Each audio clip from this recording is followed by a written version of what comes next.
Lung cancer ایک ایسی بیماری ہے جس کے اندر سیل کی جو ڈویژن ہے وہ لنگز اور اس کے جو ٹیشوز ہوتے ہیں وہ کنٹرول میں نہیں رہتی، اور جو سیل ہوتا ہے وہ مسلسل تقسیم ہوتے رہتے ہیں، اور تقسیم ہونے کے بعد وہ ٹیومرز جو ہیں وہ بنا دیتے ہیں۔ یہ جو سیل بنتے ہیں ایکچولی یہ کسی کام کے نہیں ہوتے، اور یہ ٹیشوز کے علاوہ اور لنگز کے علاوہ باقی باڈی کے اندر بھی ٹیومر کا سبب بنتے ہیں۔ اب لنگ کینسر کی جو علامات ہے وہ سانس کا صحیح طریقے سے نہ آنا، کھانسی کے ساتھ خون کا آنا، اور وزن کے اندر کمی ہے۔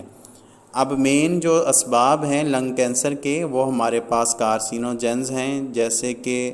سگریٹ کے اندر پائے جاتے ہیں، اور آئونائزنگ ریڈیشن ہے، اور وائرل انفیکشن ہے۔ سموک سب سے زیادہ اہم کاز ہے لنگ کینسر کا، اور جو لنگ کینسر کے اسباب ہیں جو سموکنگ کرتے ہیں ان میں بہت زیادہ ہوتے ہیں بجائے ان کے جو سموکنگ نہیں کرتے۔ سگریٹ کے سموک کے اندر تقریباً 50 کارسینوجنز موجود ہوتے ہیں۔ ہمارے پاس پیسیو سموکنگ کیا ہے کہ آپ اپنے دوست کے ساتھ بیٹھے ہوئے ہیں اور آپ کا دوست جو ہے وہ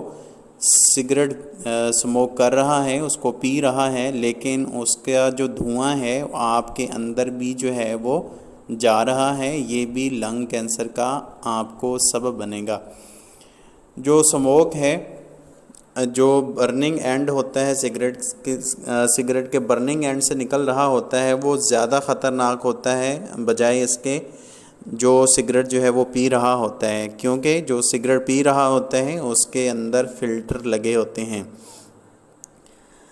Eliminating smoking, tobacco smoking is the primary goal in the prevention of lung cancer۔ سب سے زیادہ جو مین آبجیکٹیو ہے لنگ کینسر کو ختم کرنے کا وہ ہمارے پاس سموکنگ کو ختم کرنا ہے۔ جو ورلڈ ہیلتھ آرگنائزیشن ہے اس نے گورنمنٹ کو ایڈوائز کی ہے کہ وہ